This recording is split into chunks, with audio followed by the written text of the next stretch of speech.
पहले घर में घुसकर किया था वार, अब सीधा सीने पर किया प्रहार है। मोदी की नसों में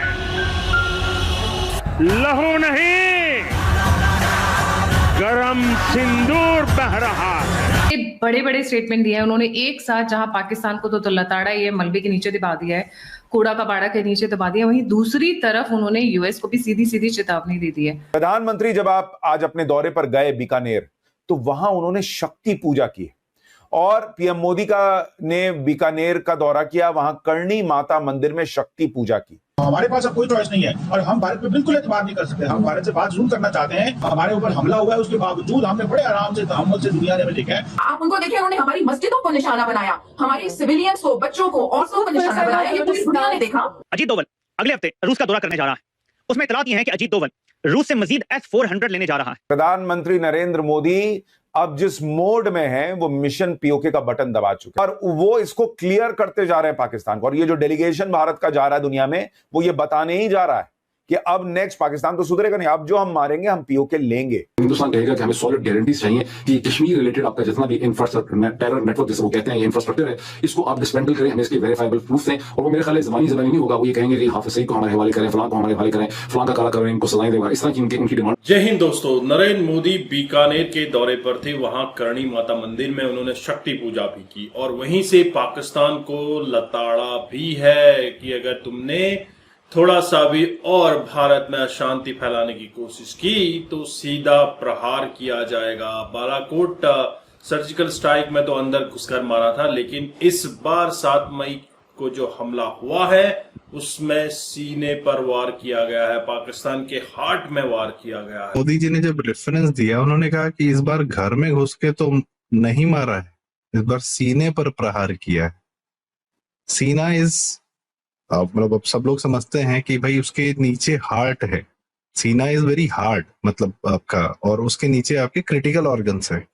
तो इनका जो क्योरना हिल्स था, hills were very hard and what they were protecting beneath it we all know, actually we don't know as per our DGMO साहब, ठीक है, हम तो नहीं जानते वहां क्या है।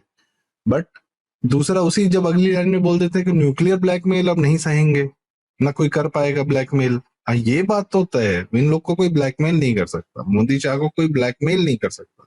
जिसने इसने ब्लैकमेल किया है उसने, अब खैर डाइग्रेशन हो जाएगा, उद्धव ठाकरे का हाल देख लीजिए, ब्लैकमेल करके क्या हुआ था। तो ब्लैकमेल तो नहीं सहते, चाहे जो हो जाए, ठीक, प्यार से बात करो, आराम से बात करो, इक्वल टर्म से बात करो, चलेगा। थर्ड, बैकर्स को नहीं छोड़ूंगा अगली बार। बैकर्स मतलब कौन?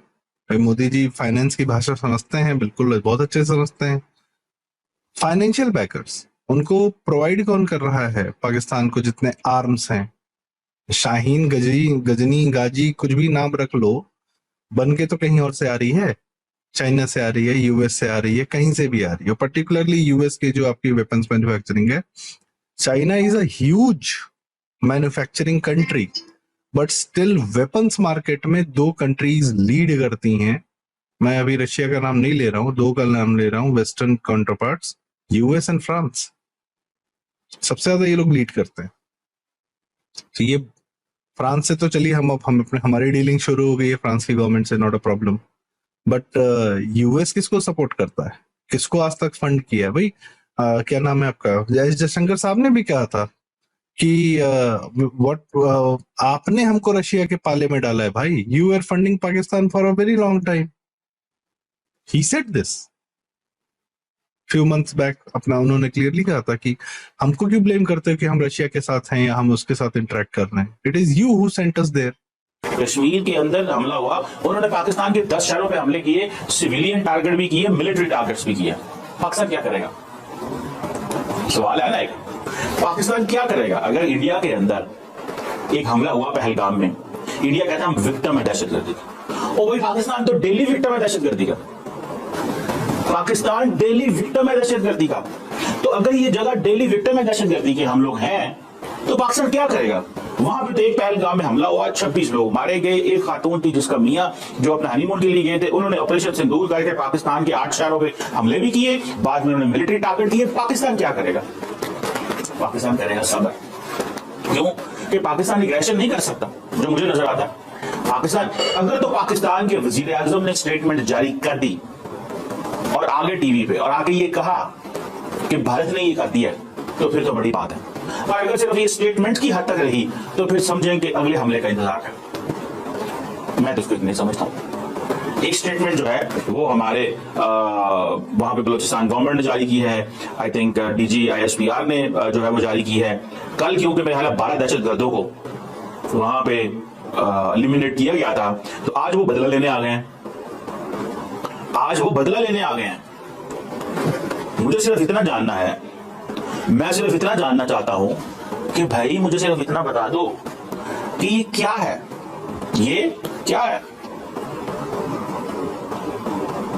ये कौन लोग हैं, ये कौन लोग हैं। मुझे सिर्फ इस चीज का जवाब दे दो जो पाकिस्तान के मासूम बच्चों पे हमला करते हैं। आपने भारत का नाम ले लिया, अब क्या करेंगे? हमला तो आप कर नहीं सकते, क्योंकि पाकिस्तान इसको तरीकाकार नहीं समझता। इंडिया इसको समझता है तरीका, पाकिस्तान इसको तरीका नहीं समझता। पाकिस्तान ये नहीं कहता कि अगर पाकिस्तान में हमला हुआ तो हम इंडिया पे हमला करते हैं। उन्होंने थ्रेशोल्ड रखी है, उन्होंने थ्रेशोल्ड रखी है कि 1 पूरी छोटी सी सर्जिकल स्ट्राइक, 2019 पुलवामा बालाकोट में मारा, और अभी उन्होंने कहा 9 शहरों में मारा। ये उन्होंने एक स्ट्रैटेजी। आप क्या करने जा रहे हैं? मैं तो सिर्फ अपने लोगों से सवाल पूछना चाहता हूँ। ये बड़े सख्त सवाल है, अगर इस सवाल को महसूस किया जाए तो इंतहाई सख्त सवाल है। आप क्या करेंगे? डॉसियर्स लेके अभी बिलावल भुट्टो साहब जा रहे हैं, सारी बातें उनको डॉसियर्स दें कि ये BL है, ये इनके लीकेजेस हैं, यहाँ से पैसा आ रहा है। कुलभूषण यादव का जिक्र करेंगे कि पाकिस्तान के पास अभी भी एक इंडिया का नेवल ऑफिसर मौजूद है। इसके अलावा क्या करेंगे?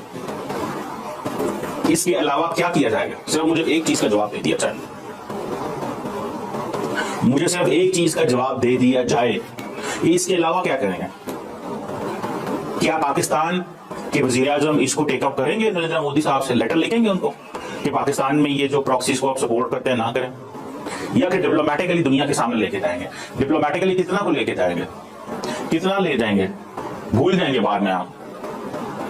हम भूल जाते हैं, हमें याद करवाया जाता है, हमें याद करना पड़ता है। दोस्तों, आज पूरी दुनिया में भारतीय डेलीगेशन पहुंच रहे हैं, जहां पर वह ऑपरेशन सिंदूर के बारे में बता रहे हैं कि ऑपरेशन सिंदूर क्यों किया गया था, इसके क्या मायने हैं, और आने वाले समय में भी हम इस तरह के ऑपरेशंस कर सकते हैं। हालांकि नरेंद्र मोदी ने POK का बटन दबा दिया है। POK खुद ब खुद भारत की झोली में गिरने वाला है। बस आप इंतजार कीजिए और देखते रहिए किस तरह से भारत बांग्लादेश को भी रगड़ेगा और पाकिस्तान के टुकड़े टुकड़े करेगा। आप देख रहे हैं बलूचिस्तान में एक नया देश आजाद हो चुका है और वहीं सिंधु देश की मांग भी उठ रही है, तो पाकिस्तान टुकड़ों में तकसीम होगा।